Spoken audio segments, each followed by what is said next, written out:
Good morning everyone. दोस्तों, आज है 4 जून 2024 और हम लोग करेंगे द हिंदू न्यूज़पेपर के एनालिसिस। मेरा नाम है सितेंद्र चौधरी और आज हम लोग कौन कौन से टॉपिक करने वाले हैं। देखिए, आज 4 जून है तो इलेक्शन का रिजल्ट अभी फाइनली आ ही जाएगा।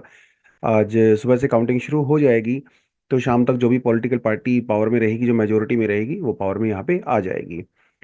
तो उस कॉन्टेक्स्ट में थोड़ा सा हम पार्लियामेंट के बारे में बात करेंगे, हल्का सा समझने की कोशिश करेंगे इंडिया की पार्लियामेंट कैसे काम करती है, क्या इसका पूरा जो है स्ट्रक्चर होता है वो थोड़ा समझने की कोशिश करेंगे। उसके अलावा नोटा यानी कि नन ऑफ द अबव, ये भी हमारे इलेक्शन से जुड़ा हुआ ही है। अगर आपने वोट किया है तो आपने देखा होगा जो हमारी ईवीएम मशीन होती है उसके में सबसे जो लास्ट वाला बटन होता है वो नन ऑफ द अबव वाला होता है। तो थोड़ा सा इसके बारे में बात हम लोग कर सकते हैं। नोटा क्या होता है, कैसे इंट्रोड्यूस किया गया, इसका रेलेवेंस क्या है, इश्यूज क्या क्या हैं और इसको कैसे इंप्रूव किया जा सकता है, वो चीज़ हम लोग यहाँ पे डिस्कशन कर सकते हैं। ये भी हम लोग पॉलिटी वाले सेक्शन से कवर करेंगे। उसके अलावा जेम्स वेब जो टेलीस्कोप है उसने अभी कुछ बड़ी ही इंटरेस्टिंग न्यू डिस्कवरीज की हैं, जिसमें उन्होंने बताया है कि भैया जब यूनिवर्स बना था 13.8 बिलियन ईयर्स अगो, उसके बाद गैलेक्सीज कब बनना शुरू हुई। तो कुछ गैलेक्सीज इन्होंने डिस्कवर की हैं जो कि यूनिवर्स के बहुत अर्ली स्टेज में डेवलप हो गई थी। उस कॉन्टेक्स्ट में बात करेंगे। थोड़ा सा मिल्की वे के बारे में भी हम यहाँ पे बात करने वाले हैं, तो इसको प्रीलिम्स वाले सेक्शन से हम लोग कवर करेंगे, साइंस वाले सेक्शन से। उसके अलावा एक इकोनॉमी की टर्म आपको आज हम लोग नई सीखने को मिलेगी जिसे बोलते हैं प्रेस्टन कर्व। छोटी सी टर्म है, कीवर्ड है एक, लेकिन टॉपिक अच्छा है। इसमें हम लोग बताएंगे कि जैसे लाइफ एक्सपेक्टेंसी जो होती है उसके बीच में और इकोनॉमिक ग्रोथ, उसके बीच में क्या रिलेशन होता है। जो पुअर कंट्रीज होती हैं उनकी लाइफ एक्सपेक्टेंसी कम क्यों होती है, जो रिच कंट्रीज होती हैं उसकी लाइफ एक्सपेक्टेंसी ज्यादा क्यों होती है। जो आप आंसर सोच रहे हो ना, आंसर थोड़ा उसका उल्टा भी हो सकता है। तो बेसिकली ऐसा कॉन्ट्राडिक्टरी है, कई ऐसी पुअर कंट्री हैं जिनकी लाइफ एक्सपेक्टेंसी एक्चुअली काफी अच्छी है। उस कॉन्टेक्स्ट में इसको हम लोग पढ़ेंगे, प्रेस्टन कर्व क्या होती है। Apart from that property rights के बारे में बात करेंगे। अच्छा टॉपिक है मेंस के परस्पेक्टिव से। लेकिन इंडिया में जो राइट टू प्रॉपर्टी है वो फंडामेंटल राइट तो नहीं है, वो कॉन्स्टिट्यूशनल राइट है। लेकिन उसको जो अभी रिसेंट वर्डिक्ट आया है सुप्रीम कोर्ट का कलकत्ता म्युनिसिपल कॉरपोरेशन वाले केस में, वो मतलब काफी ज्यादा इंटरेस्टिंग आया है। इंटरेस्टिंग इन द सेंस कि राइट टू प्रॉपर्टी एक फंडामेंटल राइट ना होते हुए भी उसको ऐसे ही ट्रीट किया गया है जैसे वो फंडामेंटल राइट ही हो। उस कॉन्टेक्स्ट में बात करेंगे आज के एडिटोरियल वाले सेक्शन से। अच्छा आर्टिकल है, इसको हम लोग करने वाले हैं। लेकिन थोड़ा सा एक हल्का सा अनाउंसमेंट है कि आपको पता है कि हमारी सैटरडे को करंट अफेयर की क्लासेस होती हैं, जिसमें प्रीलिम्स और मेंस दोनों ही पर्सपेक्टिव से टॉपिक्स डिस्कशन किए जाते हैं। ये क्यूआर कोड आप स्कैन कर सकते हो इस कोड को और आप क्लासेस को ज्वाइन कर सकते हो। SC 1000 अगर कोड वहाँ पे अप्लाई करते हो तो 1000 रुपीज़ का डिस्काउंट मेरी तरफ से आपको मिल जाता है। अपार्ट फ्रॉम दैट हमारा मेंटरशिप प्रोग्राम है, एलिवेट प्रोग्राम। देखिए यार, हर किसी को मेंटर चाहिए होता है इस लाइफ में, राइट। आप किसी भी स्टेज में हो, चाहे आप कभी परेशान हो, आपको किसी कोई बात करने वाला चाहिए, जिस भी फील्ड में आप काम कर रहे हो वहाँ पे अच्छा परफॉर्मेंस नहीं हो पा रहा है, उस सिचुएशन को कैसे डील करें, कैसे अपने करियर को आगे लेके जाएं, हर लेवल पे आपको एक मेंटोर की रिक्वायरमेंट होती है। हर स्पेसिफिक फील्ड में मेंटोर की रिक्वायरमेंट होती है। तो उसी तरह से मेंटोर का जो हमारा मेंटरशिप का प्रोग्राम है यहाँ पे हम लोग चलाते हैं, जिसमें हाईली क्वालिफाइड मेंटोर्स जो इंटरव्यू अपीयर्ड होते हैं कई कई बार, वो आपको मेंटोर करते हैं आपकी प्रिपरेशन के दौरान, चाहे उसमें टाइम शेड्यूल बनाना हो, सिलेबस को कवर करना हो, उसके रिगार्डिंग जो इश्यूज आपको आप फेस करते हैं, नोट्स मेकिंग हो, किसी भी तरह के इश्यूज हो, आपके साथ 1 to 1 बैठ के डिस्कशन किए जाते हैं। तो मेंटोर तो जरूरी है। अर्जुन तो इस दुनिया का सबसे बड़ा एक धनुर्धार था, उसको भी एक मेंटोर की रिक्वायरमेंट पड़ी थी।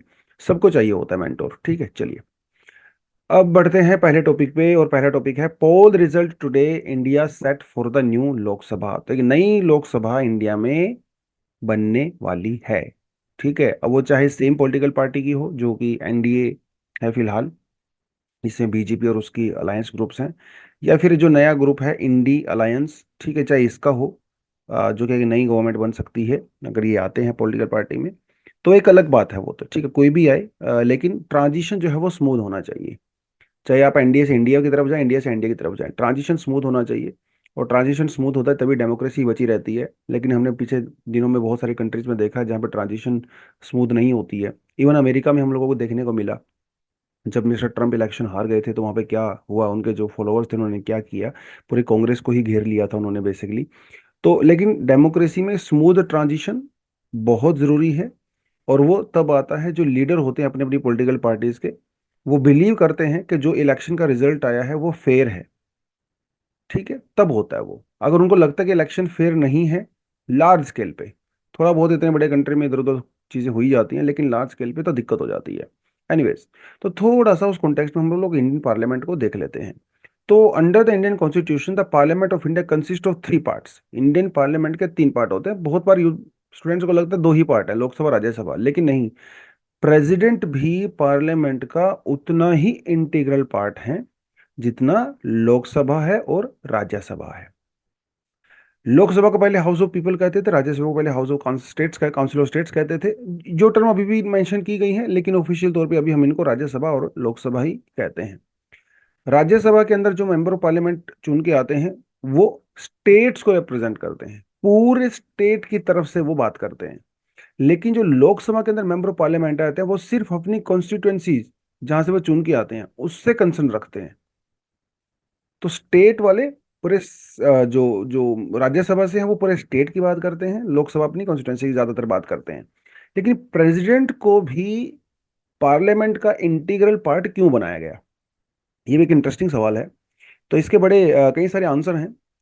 देखिए, वैसे तो प्रेसिडेंट ना तो लोकसभा का पार्ट है ना राज्यसभा का पार्ट है, वो अलग ही है, लेकिन है तो बड़ा इंटीग्रल पार्ट। लेकिन ऐसा क्यों किया गया? आपको ये अच्छे से पता है कि कोई भी बिल जो पास होता है लोकसभा राज्यसभा से आता है, बिना प्रेसिडेंट के सिग्नेचर के वो एक्ट नहीं बन सकता, वो कानून नहीं बन सकता। तो इसीलिए वो बहुत इंटीग्रल पार्ट हो गए, क्योंकि उनके सिग्नेचर तो जरूरी हैं। उसके अलावा पार्लियामेंट को सिर्फ सम्मन करना होता है, प्रोरोग करना होता है, उनको बुलाना होता है, छोड़ना होता है, कैंसिल करना होता है, ये सब काम कौन करता है? प्रेसिडेंट ही तो करते हैं। इसीलिए वो इंटीग्रल पार्ट है।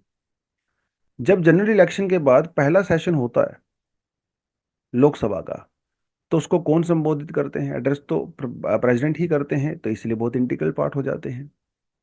ऑर्डिनेंस इशू करने की पावर किसके पास होती है? प्रेसिडेंट के पास होती है। जब लोकसभा राज्यसभा सेशन में नहीं होते हैं तो वही करते हैं। और ऑर्डिनेंस बिल्कुल एक कानून के बराबर होता है। ऑर्डिनेंस की भी वही पावर होती है जो कि आम कानून की होती है। तो इसलिए ये इंटीग्रल पार्ट है। तो प्रेसिडेंट पार्लियामेंट का बहुत ही इंटीग्रल पार्ट है। ये आप चीजों को याद रख लिए, लिख लीजिए, ठीक है। तो उसके अलावा जो बाकी जो दूसरे पार्ट हैं, लोकसभा और राज्यसभा, हल्का से इसको देख लेते हैं। हालांकि आई अज्यूम कि आपको सबके इसके बारे में पता ही होगा, कोई बताने वाली खास खास इसमें बात है नहीं, लक्ष्मीकांत वगैरह सबने पढ़ी ही होगी। तो आर्टिकल 81 लोकसभा के बारे में क्या कहता है? कहता है the total membership to be not more than 550, 530 plus 20। तो ये 20 क्या है, 530 क्या है? 530 वो मेंबर ऑफ पार्लियामेंट हैं जो कि डायरेक्ट इलेक्शन के थ्रू आते हैं, जैसे अभी इलेक्शन हुए थे, ठीक है। उसके अलावा जो 20 हैं वो यूनियन टेरिटरी से आ रहे हैं। 530 तो बड़े स्टेट से आ रहे हैं, 20 जो है वो यूनियन टेरिटरी से आ रहे हैं। जैसे पौंडीचेरी हो गया आपका, दिल्ली हो गया आपका। अपार्ट फ्रॉम दैट, कुछ समय पहले तक क्या होता था, 2 सीट्स एंग्लो इंडियन कम्युनिटी के लिए भी अलग से रखी जाती थी। लेकिन ये हम लोगों ने रिमूव कर दिया under 104th constitutional amendment act. तो पहले 552 सीट हुआ करती थी, लेकिन ये 2 सीट को अभी हम लोगों ने यहाँ से हटा दिया है एंग्लो इंडियंस के लिए, जो कि लोकसभा के अंदर होती थी। थोड़ा सा आपको ये आइडिया होना चाहिए। और ये कौन कहता है? आर्टिकल 81 के अंदर ये सब बात होती है।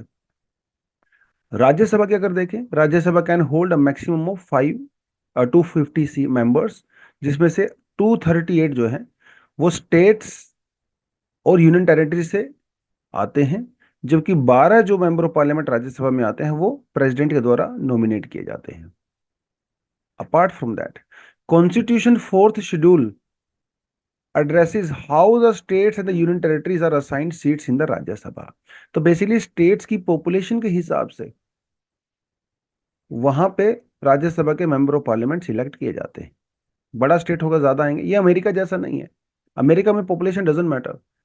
वहां पे जो अपर हाउस है, वहां पे हर स्टेट से 2 मेंबर आते हैं, ठीक है। 50 स्टेट्स है तो 100 मेंबर आते हैं। बड़ा हो छोटा हो या डजेंट मैटर स्टेट कौन सा है। इंडिया में ऐसा नहीं है, पॉपुलेशन के हिसाब से आते हैं। तो जो बड़े स्टेट का जो थोड़ा सा यहाँ पे ज्यादा बेनिफिट हो जाता है, राज्यसभा वगैरह में भी, लोकसभा में भी। उसके अलावा ड्यूरेशन एंड द डेसोल्यूशन। अब देखिए, सीधी सी बात है, कॉन्स्टिट्यूशन ये कहता है अंडर आर्टिकल 83(2) लोकसभा का जो टेन्योर है, उसकी जो लाइफ है दैट वुड बी 5 years। ठीक है। From the date appointed for the first meeting, पहली मीटिंग के बाद 5 साल आप मान के चलिए, 5 साल के बाद आपको दोबारा से इलेक्शन करवाने पड़ेंगे। लेकिन क्या ये 5 साल फिक्स है? देखिए जनरल केस में तो ये फिक्स है, लेकिन इन केस अगर नेशनल इमरजेंसी हो जाती है, ठीक है, कोई किसी कंट्री के साथ वॉर हो गया, या फिर इंटरनल डिस्टरबेंस की वजह से, जैसे इंदिरा गांधी ने इमरजेंसी लगाई थी, उस केस में पार्लियामेंट के लाइफ को एक्सटेंड किया जा सकता है एक बार में 1 साल। ठीक है। फिर बाद में आप उसको बढ़ा सकते हो, हर 6 महीने के बाद आप उसको बढ़ाते चले जाइए। तो लाइफ एक्सटेंड हो सकती है बियॉन्ड 5 years। ठीक है। The president on the advice of the prime minister may dissolve it before the expiry of the 5 years। अब ये जरूरी नहीं है कि 5 साल में ही इलेक्शन हो। अगर प्राइम मिनिस्टर प्रेसिडेंट को बोलें कि साहब जल्दी करवा दीजिए इलेक्शन, तो जल्दी भी हो जाएगा, कोई दिक्कत नहीं है। लोकसभा को पहले ही आप रद्द कर दीजिए, इलेक्शन पहले करवा लीजिए। ऐसा 2004 में हुआ बेसिकली, जब अटल बिहारी वाजपेयी जी की सरकार थी, तो उन्होंने काफी समय पहले एक्चुअली लोकसभा के इलेक्शन करवा लिए थे। वो बात अलग है कि वो इलेक्शन हार गए, लेकिन that was the case. Rajya Sabha का केस में हमारे पास आता है आर्टिकल 83 1। क्या कहता है? Rajya Sabha shall not be subject to the dissolution. Rajya Sabha कभी डिसोल्व नहीं होती है, इसीलिए इसे परमानेंट हाउस बोलते हैं। पूरी राज्यसभा डिसोल्व नहीं होती है, हाँ, लेकिन राज्यसभा के कुछ मेंबर जो हैं वो वो सीट छोड़ के चले जाते हैं। ठीक है, जब उनका 6 साल का जो टेन्योर पूरा होता है वो छोड़ के चले जाते हैं। तो 1/3 मेंबर राज्यसभा के हर दूसरे साल रिटायर होते हैं, जब उनका 6 साल कंप्लीट हो जाते हैं। ठीक है। तो ये 2 2 2 2 साल का करके ऐसे शेड्यूल बनता है। जब हम लोगों ने शुरुआत में राज्यसभा बनाई थी तो इसी तरह से बनाया था, हर 2 साल के बाद। तो ये 6 साल का पूरा यहाँ पे रहता है टेन्योर, और 2 2 साल के बाद 1/3 रिटायर हो जाते हैं। रिप्रेजेंटेशन ऑफ पीपल एक्ट कहता है 1951, the term of the office of the member of the Rajya Sabha shall be 6 years, जो कि मैंने आपको यहाँ पे बता ही दिया है। 6 साल का आपका लाइफ होती है अगर आप राज्यसभा के मेंबर ऑफ पार्लियामेंट बनते हो। हर 2 साल के बाद 1/3 मेंबर राज्यसभा के रिटायर होते हैं, तो उसको फिर से नए इलेक्शन होते हैं। ये थोड़ा थोड़ा सा प्रोसीजर आपको यहाँ पे आइडिया होना चाहिए। अब कुछ PYQs या कुछ MCQs आपको यहाँ पे दिया गया है, तो प्लीज आप इनको थोड़ा सा पढ़ें, कमेंट सेक्शन में इनको आंसर भी दें। ठीक। चलो जी, आगे बढ़ते हैं। NOTA polled more than Congress, Sikkim CM more than 31 BJP nominees and know that. तो ये हल्का सा न्यूज ये है कि भाई अभी सिक्किम में इलेक्शन हुए थे, तो सिक्किम में बीजेपी, कांग्रेस और वहाँ की जो सबसे पॉपुलर पार्टी है बेसिकली क्रांतिकारी मोर्चा, सिक्किम क्रांतिकारी मोर्चा, जिसके वहाँ से CM भी साहब थे। तो सवाल ये उठता है कि वहाँ पे नोटा की वोट एक्चुअली कांग्रेस से ज्यादा है। नोटा के थ्रू आप देखिए वहां पे जो है वो 132 वोट्स आई, कांग्रेस को 89 वोट्स आई।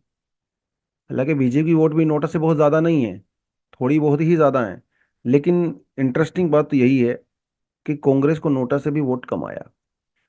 लेकिन वोटा से वोट अगर कम आ जाता है, या नोटा का आपसे ज्यादा वोट आ जाता है, क्या इससे फाइनल आउटकम के ऊपर कोई फर्क पड़ता है क्या? Answer is no. Final outcome के ऊपर कोई फर्क नहीं पड़ता, चाहे नोटा सबसे टॉप पे रहे, डजेंट मैटर। लेकिन नन ऑफ द अबव, ये ऑप्शन फिर ऐड क्यों किया गया? अगर कोई फर्क पड़ेगा ही नहीं तो ऐड क्यों किया? बेसिकली एक सिंबॉलिक है। ये वोटर्स को एक ऑप्शन दिया जाता है कि अगर आप किसी को भी पसंद नहीं करते हो कैंडिडेट को, तब ये नोटा जो है दबा सकता है। मतलब घर पे बैठने से तो अच्छा ही है ना, आप जाइए कम से कम ये तो बताइए सरकार को कि भैया हम आपसे नाराज हैं, हम लोग किसी को भी पसंद नहीं कर रहे। अब घर पे बैठने से थोड़ी ना किसी को पता चलेगा। आप कहोगे सर मुझे कोई पसंद नहीं है, मैं तो वोट ही नहीं करूंगा, इट्स बेटर कि आप जाइए, नोटा लगाइए, पता लगेगा कि लोग कितने नाराज हैं। ठीक है ना? तो नोटा के बारे में अगर बात करें तो basically this is a formal rejection. आप घर पे बैठे हो, व्हाट्सएप ग्रुप पे स्टेटस लगा रहे हो कि आई डोंट लाइक एनीबडी, तो आई डोंट वोट।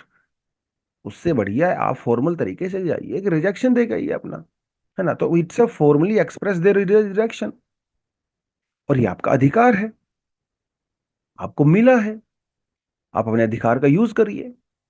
हालांकि व्हाट्सएप पे स्टेटस डालना भी आपका अधिकार है, लेकिन वो फॉर्मल नहीं है, ये आपका फॉर्मल अधिकार है। आप पॉलिटिकल पार्टीज को ऑफिशियली बताइए कि भैया आई डोंट लाइक यू, और ये पार्टी न्यूट्रलिटी को शो करता है। Selecting NOTA signifies that the voter has not chosen to support any political party. नाराजगी जताने का एक तरीका है नोटा भी, है ना? लेकिन हमारे यहाँ पे नोटा में वोट इतनी कम क्यों आती है, जबकि अगर आप देखें सालों साल तक हर आदमी जो है किसी ना किसी पॉलिटिकल पार्टी को गरिया ही रहा है ना, उसको गाली देता ही रहता है, ये इसने ये कर दिया वो कर दिया फलाना ढिमकाना। बट लेकिन फाइनली जब आता है वोटिंग का टाइम तो किसी ना किसी को तो वोट करते ही हैं फिर भी लोग। नोटा इतना ज़्यादा पॉपुलर क्यों नहीं हो पाया? उसका एक रीज़न ये है क्योंकि नोटा का कोई फाइनल आउटकम नहीं है। एक बहुत बड़ा रीज़न है। डजेंट मैटर वोटर से कितनी वोट मिलती हैं, आपकी वोट तो एक तरह से वेस्ट ही हो गई ना।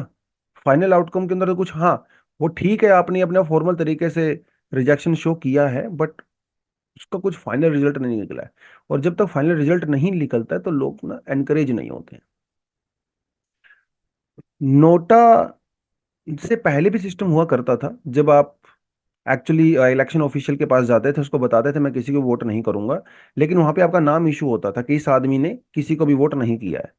अगर आप बूथ पे जाते हो, घर पे बैठे तो कोई दिक्कत नहीं है, सीक्रेसी नहीं होती थी। हाँ लेकिन नोटा के बाद आपको सीक्रेसी होती है। अगर आप किसी को भी वोट नहीं करते हो तो आपका नाम नहीं बताया जाएगा, क्योंकि it's a principle of secret ballot.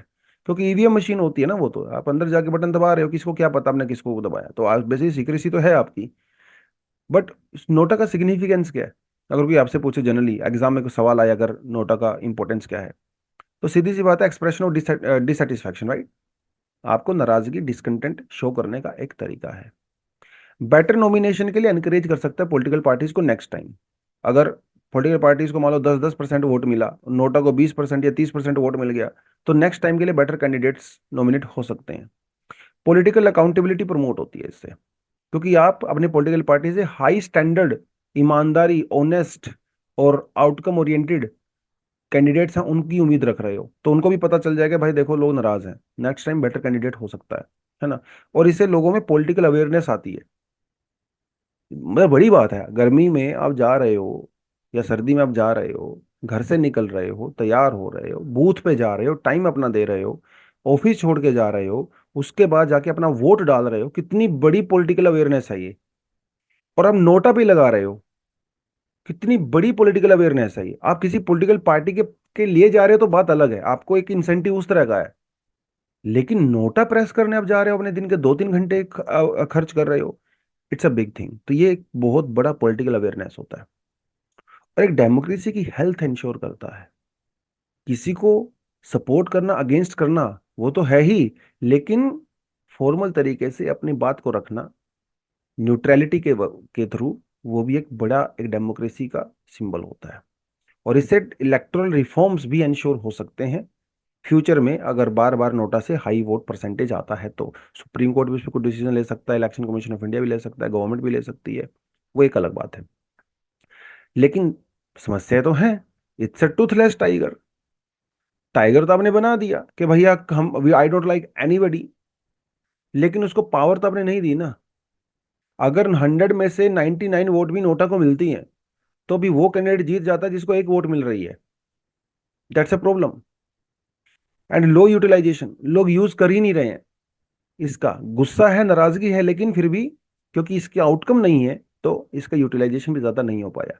जबकि जब नोटा इंट्रोड्यूस किया गया था तो बहुत बड़ी बड़ी बातें हुई थी नोटा के बारे में, अब ये हो जाएगा वो हो जाएगा, बट फिर भी उसको ज्यादा यूटिलाइज नहीं किया जाता है। Opposition from the parties also, political party खुद नोटा को उतना ज्यादा वो नहीं करती हैं, क्योंकि कई कई लोगों को ऐसा लगता है कि उसकी वजह से उनके इतना जीतने के चांसेस कम हो जाते हैं। अब मान के चलिए किसी जगह पे 3 कैंडिडेट खड़े हुए हैं, एक कैंडिडेट को मिली है 550 वोट, एक को मिली है 553 वोट, एक को मिली है 555 वोट। ओके, अब इसमें से नोटा के थ्रू आई है वहां पे 30 वोट्स। अब सोचने की बात है, इन 30 वोट्स में से अगर 3 वोट यहां आ जाती तो ये आदमी जीत जाता और ये 555 वाला हार जाता, इसकी 556 हो जाती।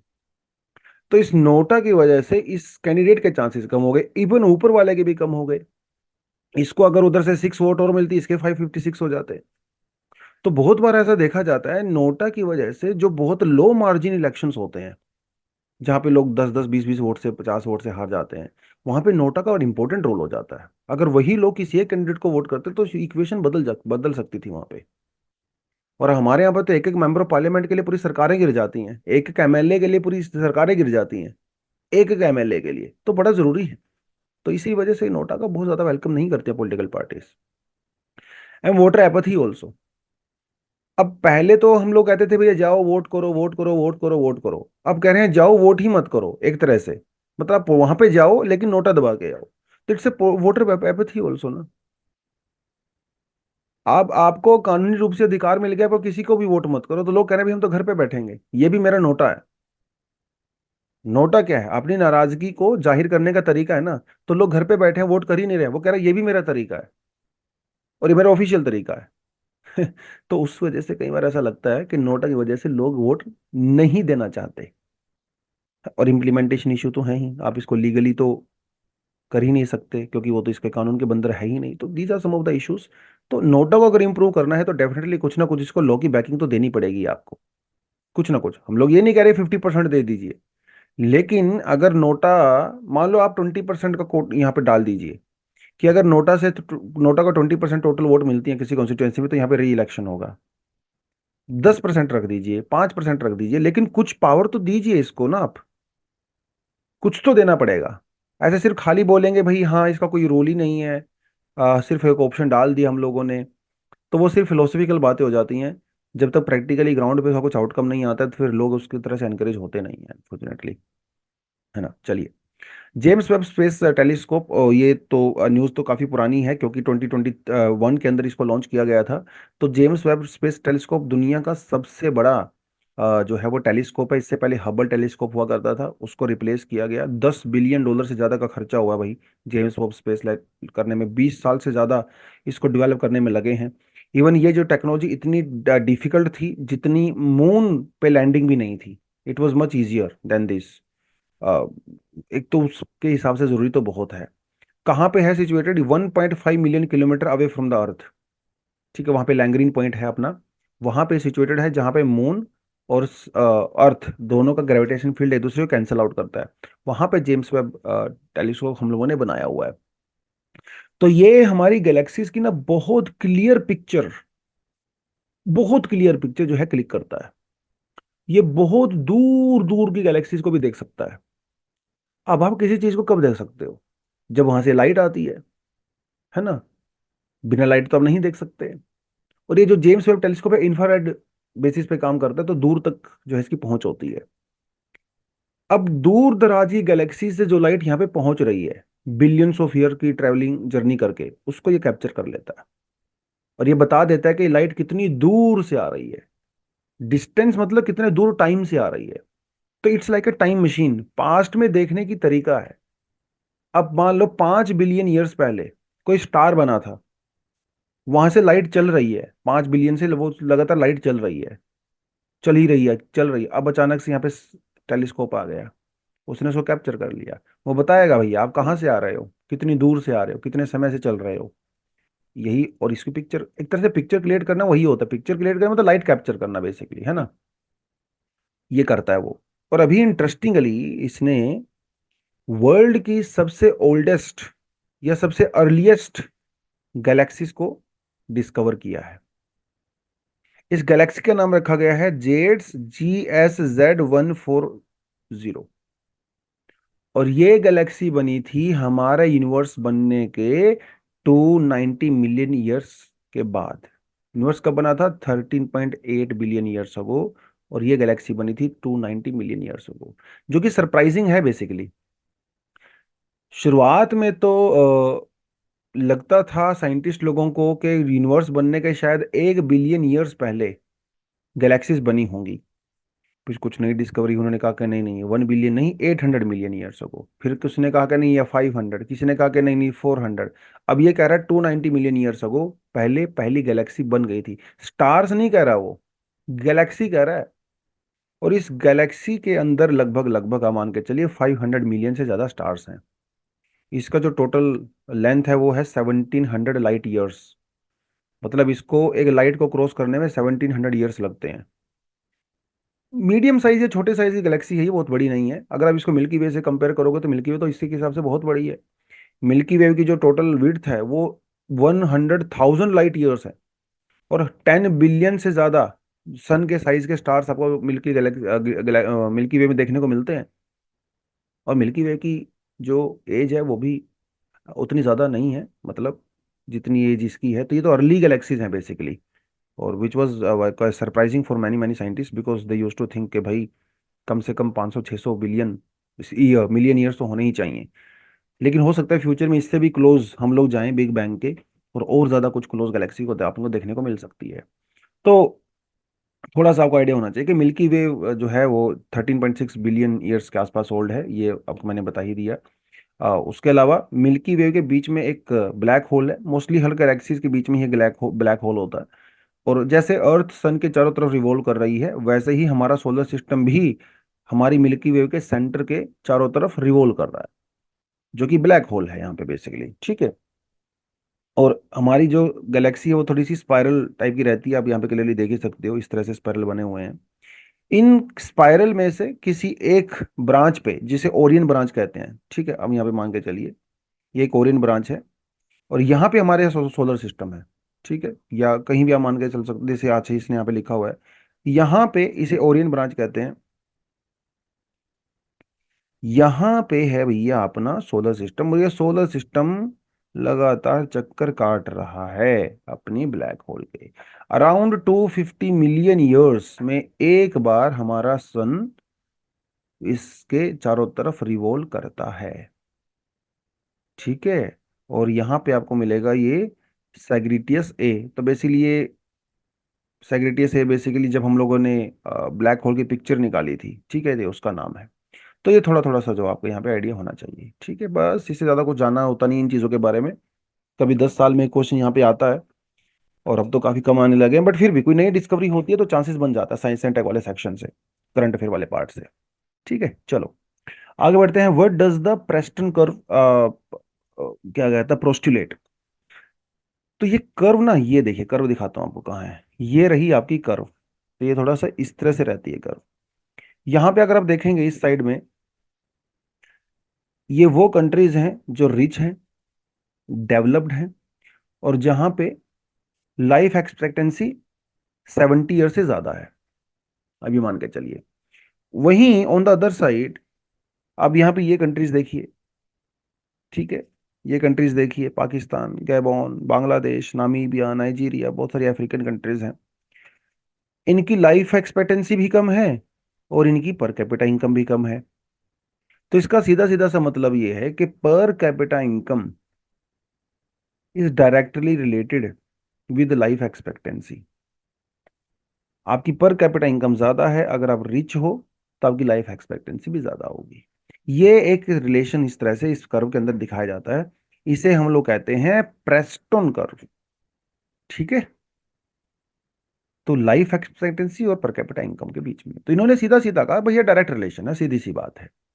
क्योंकि जो अमीर कंट्रीज में रहते हैं और रिच कंट्रीज में रहते हैं, उनके पास बेटर हेल्थ केयर सिस्टम होता है, बेटर एजुकेशन होती है, उनका क्लीन साफ सुथरे एनवायरनमेंट में रहते हैं, न्यूट्रिशन अच्छा खाते पीते हैं, तो लाइफ एक्सपेक्टेंसी तो बढ़ेगी ही। और देखा जाए तो बात बिल्कुल सही भी है। आप जैसे इंडिया का एग्जांपल ले लीजिए, चाइना का एग्जांपल ले लीजिए। इंडिया, और अगर आप इंडिया की बात करें, 1947 में हमारी per capita income was only 9,000 rupees, और हमारी life expectancy was 32 years. Low income, low life expectancy.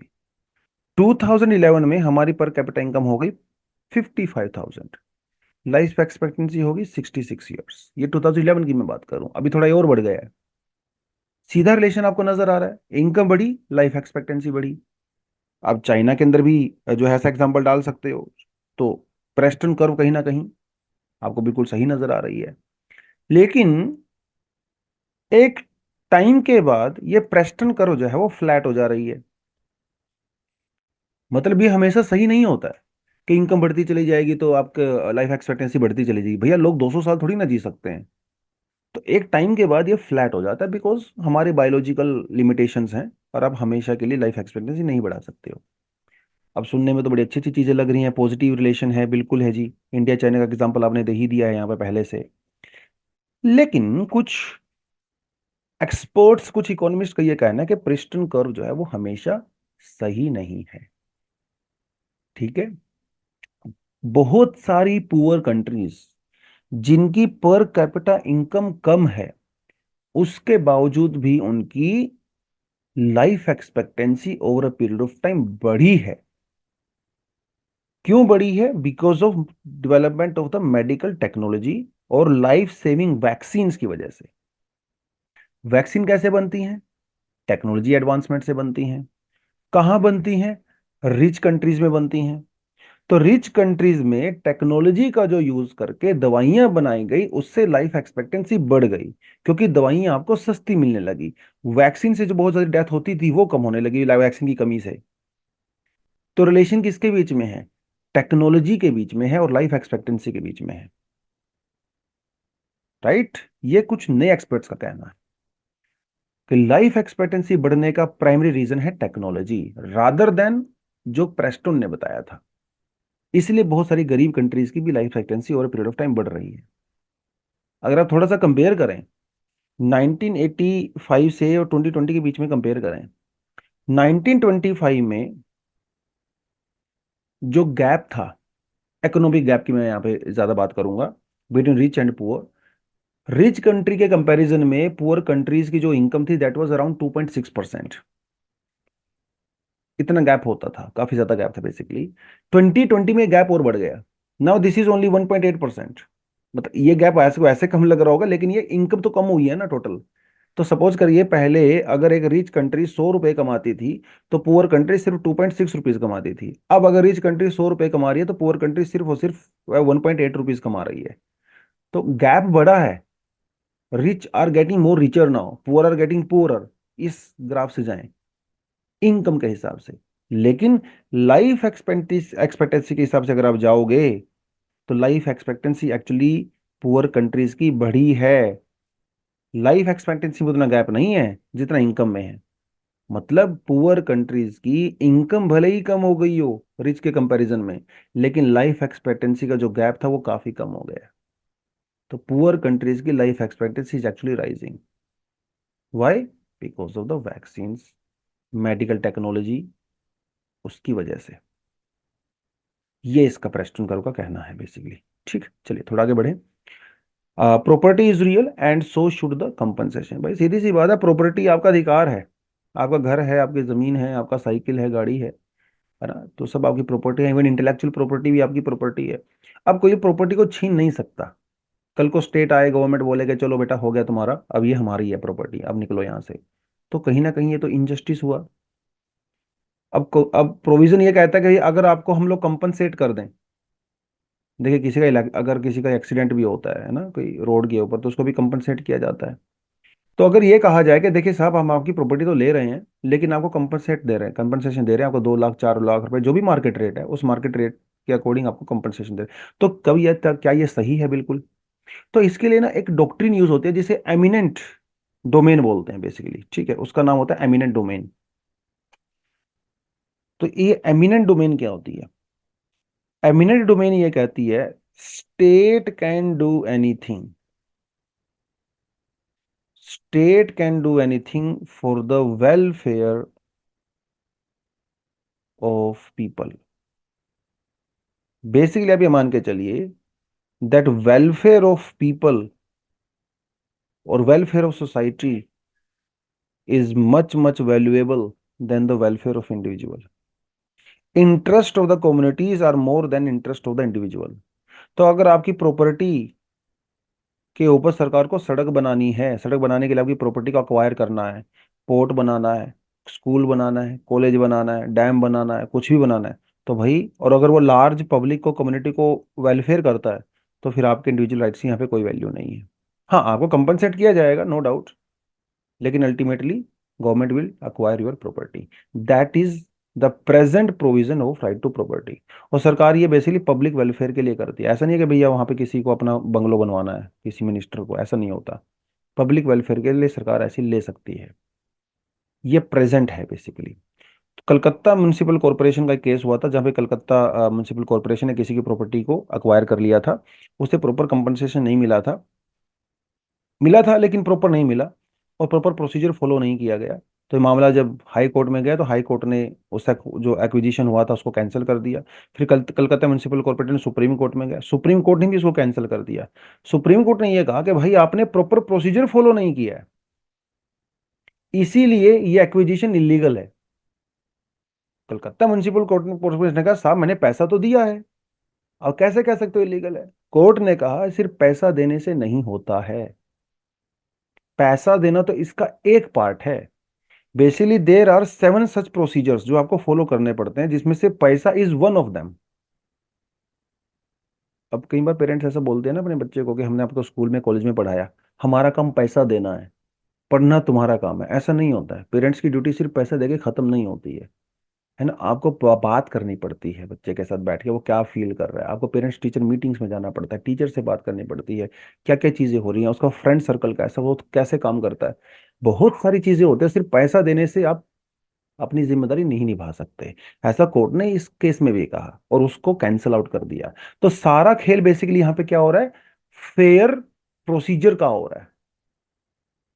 Fair procedure अगर होगा तो आप प्रॉपर्टी एक्वायर कर सकते हो, कोई दिक्कत नहीं है।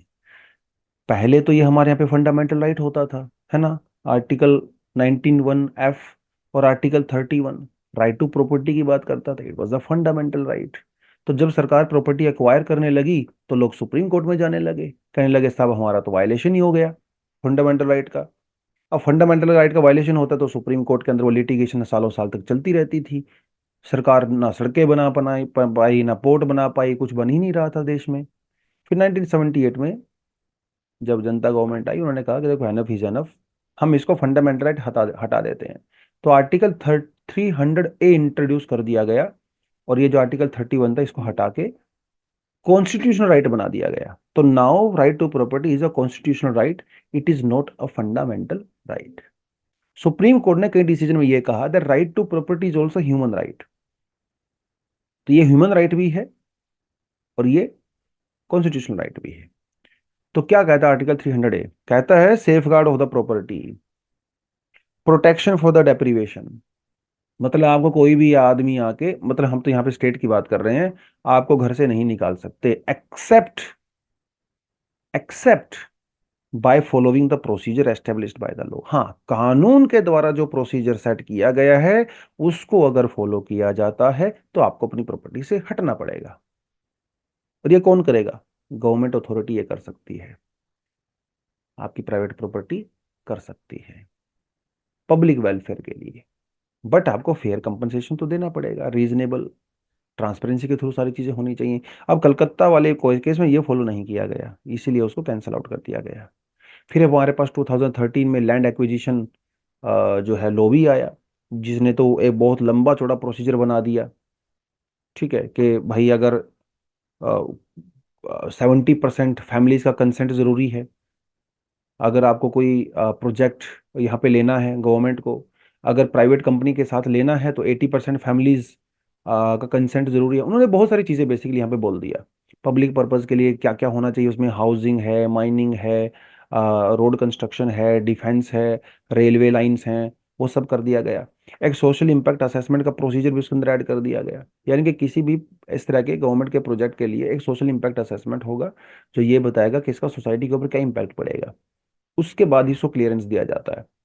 इवन 5 साल के अंदर अंदर अगर वो सेम प्रॉपर्टी उस पब्लिक वेलफेयर पर्पज के लिए यूज नहीं होती है तो दोबारा से ओनर्स को चली जाएगी। मतलब अगर सरकार ने कहा भैया मुझे यहाँ पे गवर्नमेंट कॉलेज बनाना है, तो 5 साल के अंदर काम शुरू करना पड़ेगा, नहीं तो वो वापस लैंड ओनर को चली जाएगी। ये हमारा 2013 का प्रोविजन कहता है। लेकिन दिक्कतें तो हैं। लैंड एक्विजिशन हमारे यहाँ पे एक one of the most controversial law है बेसिकली, क्योंकि ब्यूरोक्रेटिक डिले है, प्रोसेस प्रोसेस इतना कॉम्प्लेक्स बना हुआ ना हमारे देश में, है ना। वो लाल फीताशाही, रेड टेपिज्म, ब्यूरोक्रेसी इतना ज़्यादा है। दुनिया भर के कोर्ट्स में हैं, ट्रिब्यूनल्स हैं, केसेस वहाँ पे चले जाते हैं, एडमिनिस्ट्रेटिव हर्डल्स हमारे यहाँ पे बहुत ज़्यादा आती है, अलग अलग गवर्नमेंट डिपार्टमेंट्स हैं, बहुत सारी एजेंसीज हैं, प्रोसीजर बहुत सारा कॉम्प्लेक्स है। तो लैंड की प्रॉपर्टी को अक्वायर करना बहुत डिफिकल्ट प्रोसीजर हमारे यहाँ पे। कंपनसेशन प्रॉपर नहीं मिलता है अनफॉर्चुनेटली हमारे यहाँ पे, क्योंकि आपको ट्रू मार्केट वैल्यू पता ही नहीं है क्या है, क्योंकि कंपनसेशन अकॉर्डिंग मार्केट वैल्यू के हिसाब से दिया जाता है। और बहुत बार सरकार, देखिए भाई सरकार के तो पॉकेट से पैसा जा रहा है ना, तो वो तो कोशिश करती है सरकार तो कि आपको कम से कम पैसा मिले। तो उस वजह से ना कई सारी चीज़ें यहाँ पे हो जाती हैं, लाइवलीहुड इम्पैक्ट होता है। अब कहीं पे आप रहते हो, आपकी ज़मीन है, आप खेती बाड़ी करते हो, अगर आप सरकार ने प्रॉपर्टी एक्वायर कर ली तो नई जगह पे कहाँ जाओगे, कैसे जाओगे, नई जगह पे कैसे एडजस्ट करोगे, बहुत सारी चीज़ें होती हैं। रीसेटलमेंट वाले इश्यूज होते हैं, बहुत सारे लोगों को डिस्प्लेस जब कर दिया जाता है तो वो प्रॉपरली रीसेटलमेंट उनकी नहीं हो पाती है, रिहेबिलिटेशन नहीं हो पाता है। लिटिगेशन हर्डल्स तो है ही हैं, लीगल चैलेंज हमारे यहाँ पे सालों साल तक केस चलता रहता है, चलता रहता है। तब तक तो प्रोजेक्ट बेचारा ठंडे बस्ते में ही चला जाता है ना। पब्लिक ओपोजिशन, लैंड ओनर्स नहीं देना चाहते प्रॉपर्टी, धरने पे बैठ जाते हैं, प्रोटेस्ट कर लेते हैं, लोग आग लगा लेते हैं एक दूसरे को।